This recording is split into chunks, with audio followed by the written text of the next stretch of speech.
Picture this scene on a crisp Tuesday morning. You walk past a bustling neighborhood cafe on a prime corner street. Every single wooden table is occupied by remote workers on sleek laptops. The queue for espresso stretches out the front door and onto the sidewalk. The steam wand on a $10,000 commercial espresso machine hiss incessantly like a high-precision factory engine. To anyone standing on the sidewalk, this business looks like an absolute goldmine. You do the mental math instantly. Hundreds of people walking through that door every single hour, each handing over $5, $6, or $7 for a paper cup filled with espresso and warm milk. The raw ingredients inside that cup cost mere pennies. The margin on paper looks like one of the greatest legal financial markups on planet Earth. You tell yourself that the owner sitting in the back room must be quietly generating massive wealth while chatting with friendly regulars and soaking in the rich aroma of freshly roasted Arabica beans. That is the romantic illusion that seduces hundreds of thousands of aspiring entrepreneurs around the globe every single year. And that exact mental picture is precisely why the retail coffee industry is one of the most brutal, forgiving financial graveyards in modern commercial capitalism. Behind that warm, aesthetically pleasing lighting and ambient indie playlist lies a ruthless operational reality. More than half of all independent coffee shops close their doors or quietly change hands within their first 5 years of operation. Nearly 1 in 6 fails to even celebrate its first anniversary. This staggering failure rate does not happen because coffee shop owners are lazy, untalented, or lack passion for hospitality. It happens because they walk into the market believing they are entering the coffee business. They are not. A modern cafe is not a beverage company. It is a commercial real estate monetization engine, a complex labor scheduling puzzle, a fragile cold chain logistics operation, and a spatial psychological service product, all disguised inside a room that happens to smell like roasted beans. If coffee carries one of the highest profit markups of any consumer product sold on the high street, where does all the money actually go? Why does a cafe with line-out-the-door foot traffic on Saturday morning still leave its owner working 70 hours a week just to barely break even on rent? Today, we are dismantling the hidden unit economics of owning a coffee shop, from the catastrophic build-out costs buried inside commercial leases to the spatial yield math of laptop campers. We will reveal the brutal financial engineering that determines who builds an empire and who loses their life savings. The financial destruction of a coffee shop owner almost never begins on the day they pull their first shot of espresso. It begins months earlier, when they sign a commercial lease for a raw retail space and realize that converting empty walls into a functioning food and beverage venue is an exorbitant capital drain. When an aspiring operator searches for a location, they often inspect spaces that previously housed clothing, boutiques, dry cleaners, or mobile phone repair shops. To the untrained eye, 1,000 square feet of empty floor looks ready for paint, furniture, and a service counter. But to a commercial contractor and a municipal building inspector, that raw space is completely hollow. Food service facilities require specialized heavy-duty industrial infrastructure that residential or standard retail operations never utilize. A commercial espresso machine with dual copper boilers draws massive electrical current that will instantly trip a standard retail circuit breaker. You must upgrade the property's electrical service panel, incurring heavy electrical labor expenses before you even plug in a grinder. Next comes the plumbing nightmare.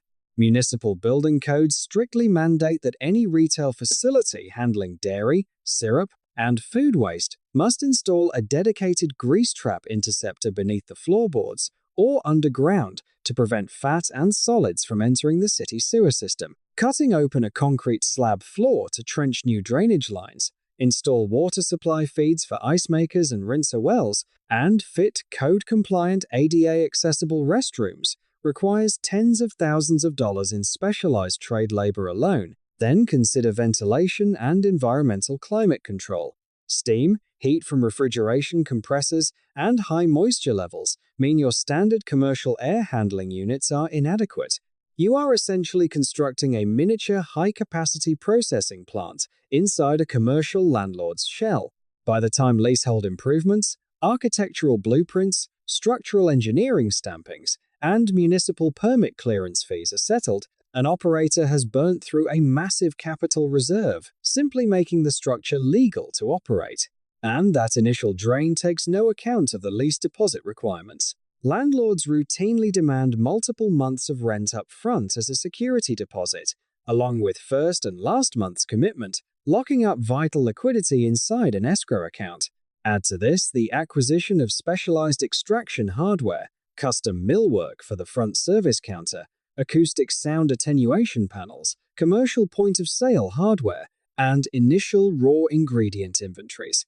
The total capital expenditure required to open the doors of a modest neighborhood shop can easily rival the cost of purchasing a residential home outright in many suburban markets. The catastrophic mistake made by first-time operators is spending every dollar of their liquid capital on making the venue look breathtaking. They install imported Italian marble countertops and purchase hand-built custom espresso machinery, leaving zero capital reserves for the operational winter that inevitably follows opening day. There is a specific, tragic financial pattern that kills more high-quality cafes than bad coffee ever could. Industry veterans call it the working capital death trap. When a new cafe opens its doors, the owner assumes that local foot traffic will materialize immediately on week one. They imagine that word of mouth will fill the room to capacity within days, generating instant cash flow to cover ongoing operational overhead. In the real world, consumer habits are deeply ingrained. People do not change their morning commute or ditch their existing daily coffee routine overnight simply because a new sign went up across the street. It takes months of consistent operational presence, local marketing, and neighborhood integration for foot traffic to build to a stable, predictable baseline. During those first 3 to 6 months, the cafe is operating at a net cash deficit every single day. Yet, the fixed operational expenses do not wait for your customer volume to mature. The landlord demands full rent on the first day of the month without exception. The utility company bills you for running heavy refrigeration units 24 hours a day. The payroll software automatically debits your bank account every 2 weeks to pay your baristas, regardless of whether you serve 10 customers or 10,000. If an operator opened their doors with zero working capital reserves, having exhausted their funds on construction and machinery, they enter an immediate death spiral. They do not have the liquidity to absorb month after month of initial operating losses while building their clientele. To survive the cash crunch, the owner starts cutting operational corners. They lay off trained baristas and start working 80 hours a week themselves to erase the labor bill. They switch to cheaper, lower-quality coffee beans and stop buying high-grade whole milk. They turn off the air conditioning during quiet afternoon hours to trim utility expenses. The moment those cuts occur, the customer experience degrades rapidly. Service slows down, coffee quality plummets, and the room feels uncomfortable. The very customers the cafe was trying to win over notice the decline and never return. Foot traffic decays further, losses compound, and within a year, the owner surrenders, closing the doors with their life savings completely erased. The surviving operators understand a fundamental law of enterprise finance. Cash flow is the oxygen of retail. You must hold months of operational runway in pure liquid reserves before you ever open your doors to the public. If you strip away the espresso machines and the artisanal pastries, the most consequential financial decision a coffee shop owner will ever make is selecting the physical plot of land beneath their feet. Commercial real estate in the food and beverage sector is priced on a single primary variable: pedestrian density and intent. A prime corner location on a major high street, positioned directly between a commuter transit station and a high-dense commercial office cluster, commands astronomical rent per square foot. 2 blocks away, hidden down a quiet residential side street, or tucked into an interior courtyard, rent might be cut in half, or even by 2/3. Here lies one of the most dangerous counterintuitive traps in retail finance. Novice entrepreneurs look at the high street rent figure, panic at the monthly commitment, and opt for the cheap side street location, believing they can use social media, influencer marketing, and superior coffee quality to draw customers off the beaten path. That logic is a mathematical illusion that frequently ends in bankruptcy. When you pay top dollar for a prime high street corner, you are not merely renting space inside a physical building. You are prepaying for a built-in customer acquisition system. Every single person who walks past your glass storefront on their way to work, smelling the roasted coffee, seeing the vibrant interior, noticing the queue at the counter is an organic impression that costs you zero incremental advertising dollars. The high footprint of the site acquires the customer for you effortlessly as part of their daily physical commute. Conversely, when you open on a quiet side street, your organic customer acquisition rate drops to near zero. Every single human being who enters your shop must be actively pulled off their daily path through deliberate marketing effort, targeted digital media spend, or long-term word-of-mouth reputation. You saved money on your monthly lease check, but you are now forced to spend those exact same dollars or more on marketing, promotions, and lost revenue while waiting for people to discover your alleyway. Furthermore, different urban zones carry vastly different daily revenue rhythms that can break an improperly designed business model. A central business district location delivers massive frenetic transaction volume between 7 in the morning and 10:30 a.m. But come 2 o'clock in the afternoon, foot traffic vanishes. On weekends, when office towers empty out, the area becomes a ghost town. If your entire cost structure relies on 7-day revenue, a financial district lease will crush you on Saturday and Sunday. Residential neighborhood sites offer steady, lower peak, 7-day volume with high customer loyalty, but feature lower average ticket sizes as people linger longer. University districts offer explosive term time volume, only to see revenue collapse entirely during multi-month academic breaks. A successful operator does not simply look for a charming space. They mathematically align their labor model, operating hours, and product pricing with the relentless physical rhythm of the specific street outside their window. Let us dismantle the central financial mystery of the retail coffee world. Walk up to the counter of any specialty cafe in a major metropolis, and a standard mid-sized latte will cost you around $5. If you isolate the raw physical ingredients sitting inside that paper cup, the cost structure appears absurdly profitable. The dose of specialty green coffee beans sourced from sustainable farms, roasted, packaged, and shipped, translates to pennies per shot. The whole milk, steamed to precise temperature, adds another fraction of $1. The paper cup, custom-printed cardboard sleeve, and plastic lid add a tiny incremental cost. Add up the raw physical inputs, and the total cost of goods sold sits at roughly 20% of the retail price. In any standard retail business, an 80% gross margin sounds like an absolute license to print money. So why isn't every cafe owner driving a luxury vehicle? Because the physical liquid inside that cup is only the smallest fraction of what you are actually purchasing. The moment that $5 transaction settles, a silent, unforgiving waterfall of operational expenses immediately drains that dollar figure. First, direct barista labor. The cost of paying a trained professional to calibrate the grinders, weigh the espresso dose, pull the shot under correct pressure, steam the milk to ideal microfoam texture, and present it with customer service includes not just their hourly wage, but mandatory payroll taxes, worker insurance, and shift overhead. Next, the physical room claims its toll. Every single beverage sold must absorb its proportional share of the commercial lease payment, property taxes, and common area maintenance fees for the square footage the customer is standing in. Then come the invisible operational utilities, the high-powered industrial boilers maintaining water temperature, the commercial refrigeration holding dozens of gallons of dairy, the climate control heating and cooling the space, and the continuous wash cycles of hot water sanitizers consume electricity and water around the clock. Add the modern digital transaction tax. Over 85% of cafe transactions today are paid via credit cards, mobile wallets, or tap-to-pay systems. Payment processing networks automatically slice off a percentage fee, plus a fixed per-transaction penalty on every single tap. On a small $5 purchase, credit card processing fees take a shockingly large bite out of the owner's margin. Finally, factor in equipment depreciation reserves, commercial liability insurance, municipal health inspection permits, pest control contracts, and professional legal fees. When all of these operational realities are fully deducted from that $5 latte, the owner is not keeping $4. In a well-managed, highly efficient cafe, the actual net pre-tax profit remaining on that drink is frequently less than 90 cents a net margin, hovering around 15 to 17%.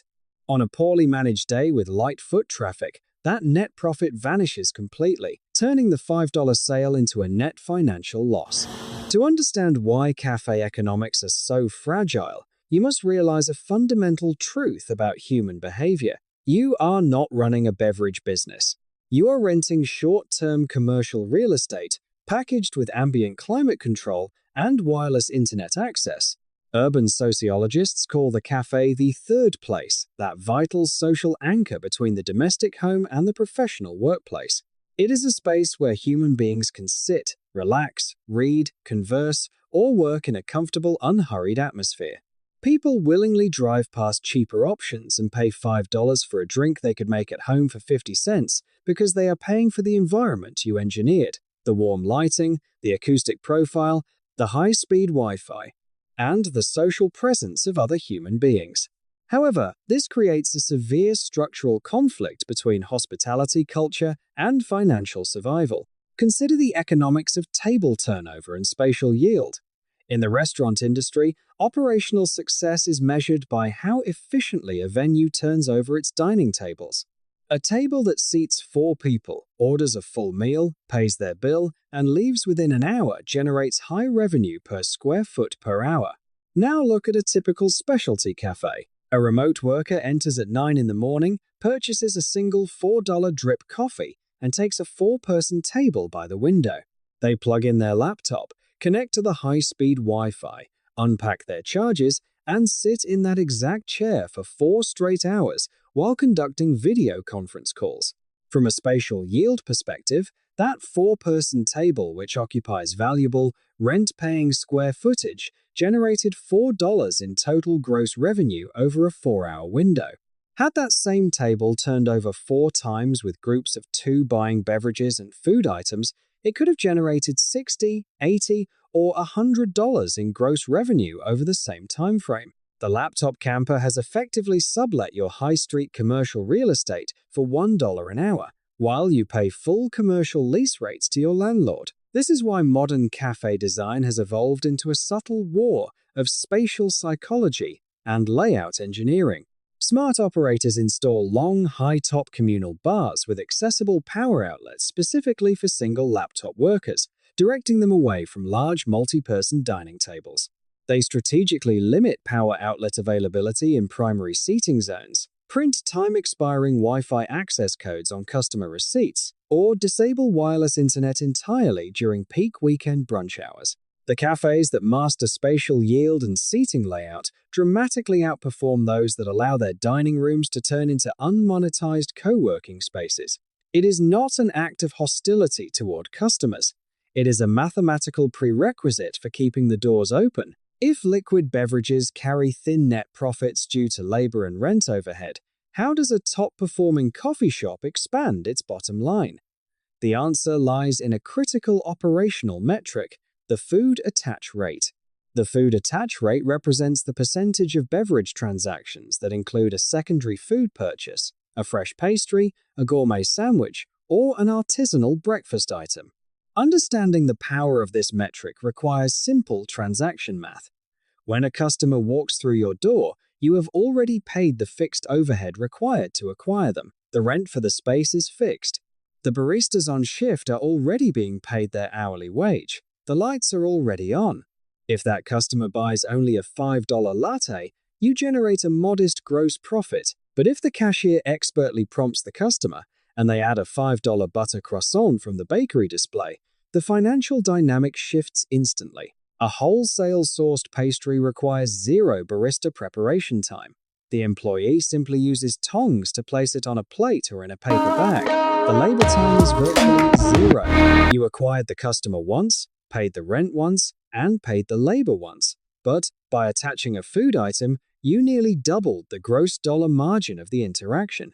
A cafe running a 40% food attach rate will consistently wipe the floor with a competitor running a 15% attach rate, even if both shops sell the exact same volume of coffee. However, entering the food business introduces a brand new operational enemy that drains liquidity faster than almost anything else: perishability and spoilage. Coffee beans, when stored properly in valve-sealed bags, maintain their peak flavor profile for weeks or months. Dry paper goods can sit on a shelf for a year. But fresh dairy, artisanal croissants, savory scones, and pre-made lunch sandwiches decay rapidly.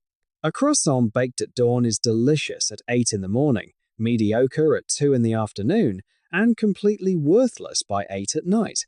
Unsold food sitting in the display case at closing time represents pure financial destruction. You paid the wholesale bakery for the item, you paid shipping to receive it, and you generated zero revenue to offset the cost. Throwing 5 unsold pastries into the waste bin every evening can easily erase the entire net profit generated by 50 coffee sales earlier that morning. Managing a high-yield cafe requires relentless daily inventory discipline. Operators must constantly track sales velocity against daily weather forecasts, local event schedules, and historical point-of-sale data, continuously adjusting purchase levels so the bakery display empties out just as the evening rush winds down. In this business, operational discipline is the only thing standing between profit and liquidation. To the uninitiated customer, a commercial espresso machine looks like a shiny, stylish countertop appliance, an oversized version of a home coffee maker. In reality, a commercial multi-group espresso machine is a heavy-duty, high-precision thermodynamic engine built to withstand continuous hydraulic pressure and extreme thermal stress for 12 hours a day. Acquiring a top-tier espresso machine paired with commercial precision grinders and bulk coffee brewers represents a massive upfront capital investment. But buying the machinery is only the first step. Protecting that hardware from invisible destruction is where many naive operators fail. The ultimate hidden killer of commercial coffee equipment is simple tap water. Espresso is over 98% water. Standard municipal drinking water contains high concentrations of dissolved minerals, predominantly calcium and magnesium. When municipal water enters the internal boilers of an espresso machine and is repeatedly heated to high temperatures to generate steam pressure, those dissolved minerals precipitate out of solution and form hard crystalline deposits known as scale. Scale acts as a thermal insulator, coating heating elements, clogging delicate solenoid valves, blocking narrow water lines, and degrading the machine's ability to maintain stable brewing temperatures. Left untreated, hard municipal water will completely destroy a multi-thousand-dollar commercial espresso machine within 12 to 18 months of installation. To prevent this catastrophic equipment failure, a professional cafe must install an advanced multi-stage reverse osmosis water filtration and remineralization system. These complex filtration setups strip destructive minerals from the water while precisely reintroducing exact micro-quantities of minerals required to optimize coffee, extraction, chemistry, and flavor. The water filtration system is the single most important insurance policy a cafe owner can buy. Without it, the primary engine of their entire business will suffer catastrophic mechanical failure long before the bank loan used to purchase it is paid off. Furthermore, commercial coffee hardware demands continuous preventive maintenance. Rubber group gaskets dry out and leak under pressure. Shower screens clog with coffee oils, grinder burrs dull after grinding thousands of pounds of beans, and vacuum valves wear out. An operator must budget thousands of dollars annually for emergency service contracts with local technician teams. If your primary espresso machine suffers an electrical short or boiler failure on a peak Saturday morning, and you do not have a guaranteed technical response contract, your business stops instantly. Your lease runs, your staff remains on the clock, your customers walk to your competitor, and your revenue drops to absolute zero until a technician arrives with spare parts. Labor represents the absolute largest ongoing variable expense on a coffee shop's balance sheet, typically consuming between 25 and 35% of gross revenue. In metropolitan markets where local minimum wage mandates have escalated significantly in recent years, that labor burden can easily climb toward 40%. Managing cafe labor is uniquely difficult because espresso preparation cannot be easily automated without fundamentally ruining the product quality and human connection that customers pay for. A skilled human barista must manually dose, tamp, extract, steam dairy, and assemble every single drink. Because you cannot automate the human element, your primary weapon for controlling labor costs is hyper-granular, data-driven shift scheduling. Every specialty cafe features a highly distinct, predictable hourly sales curve throughout the day. Revenue spikes dramatically during the morning rush between 7 and 10 in the morning, decays into a quieter midday lull, experiences a minor bump in the late afternoon, and drops off entirely by evening. An inexperienced operator schedules flat staffing levels across the entire day, having 3 baristas on duty from opening until closing. This practice bleeds cash during quiet hours when employees are standing around cleaning counters while earning hourly wages. Smarter operators utilize real-time point-of-sale data to schedule tight, overlapping shifts. They deploy a full team of 3 or 4 specialized staff during the high-volume 3-hour morning rush, one pulling shots, one steaming milk, one operating the register, and one managing food, and then rapidly scale down to a single barista during afternoon lulls. Aligning labor hours precisely with the physical volume curve can trim total payroll by 15 to 20% without degrading service speed during peak hours. Yet, even with perfect scheduling, cafe owners face an invisible financial drain known as the turnover tax. The hourly service industry suffers from notoriously high employee turnover, frequently exceeding 50 to 70% annually. When a trained barista resigns, the financial cost to the business extends far beyond putting up a help-wanted ad. Recruiting, interviewing, onboarding, and training a new barista requires dozens of hours of managerial time. During their first few weeks on the bar, a new employee works significantly slower, makes frequent drink preparation errors that waste expensive coffee beans and dairy, and inadvertently degrades customer service speed during peak rushes. The accumulated financial cost of a single employee departure, measured in lost productivity, wasted inventory, managerial time, and frustrated customers, is substantial. The most successful cafe operators realize that paying slightly higher hourly wages, providing stable schedules, and fostering a supportive work environment is significantly cheaper than constantly paying the hidden tax of high employee turnover. Ask an inexperienced coffee shop owner to list their monthly operating costs, and they will immediately quote the big 4: rent, payroll, coffee beans, and milk. If those were the only expenses standing between gross revenue and net profit, owning a cafe would be a highly lucrative endeavor.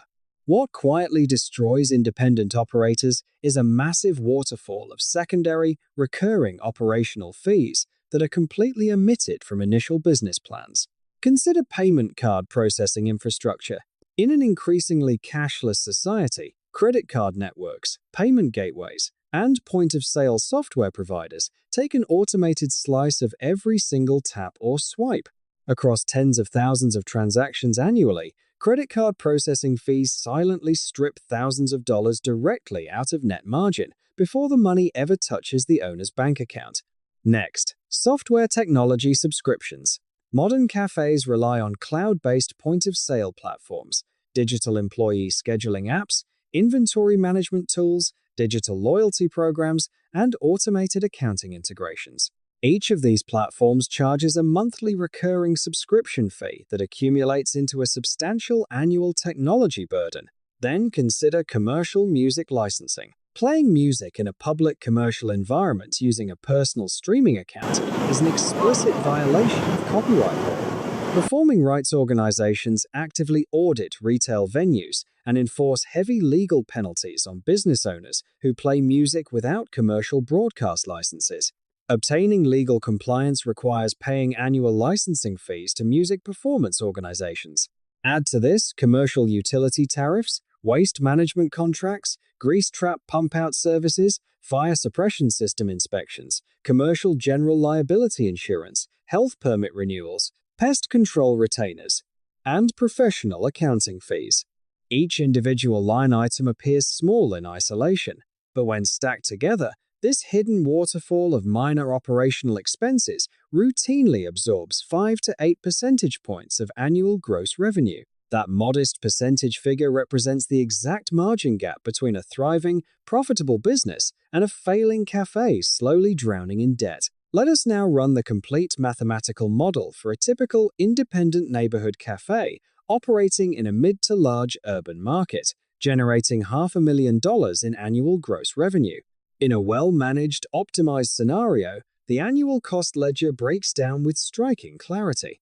The cost of goods sold covering coffee beans, dairy, syrups, wholesale food, paper cups, lids, and packaging absorbs approximately 28% of revenue, or roughly $140,000.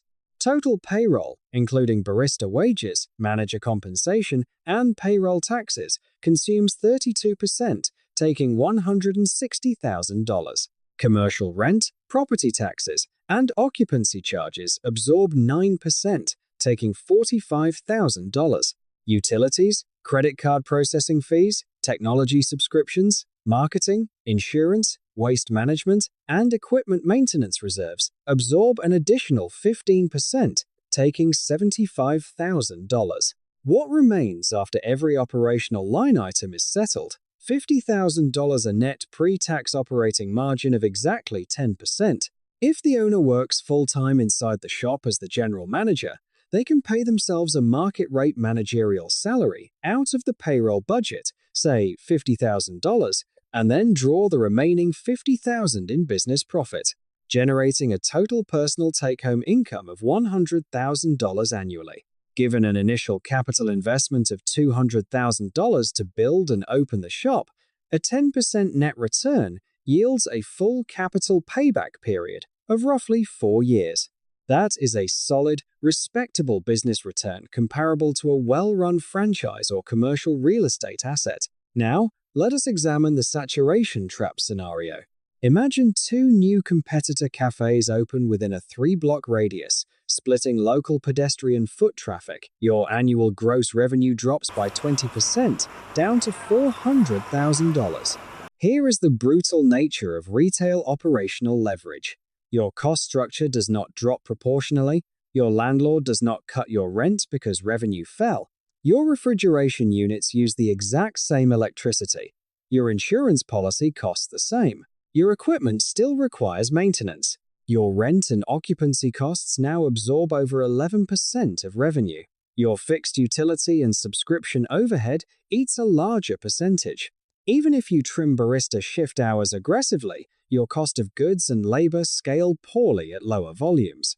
On $400,000 in revenue, your total operating expenses now swallow the entire gross margin.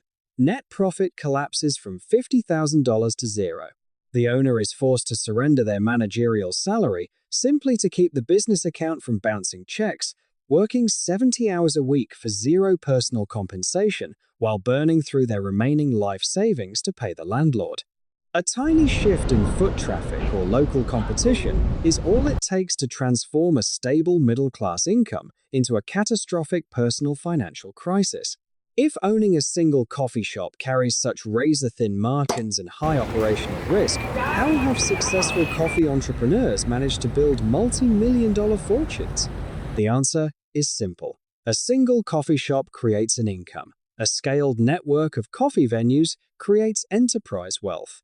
When an operator successfully proves the unit economics of their first location and opens a second, third, and fourth store, the structural economics change dramatically. Administrative overheads such as central accounting, digital marketing, legal retainers, brand development, and inventory management software remains relatively fixed.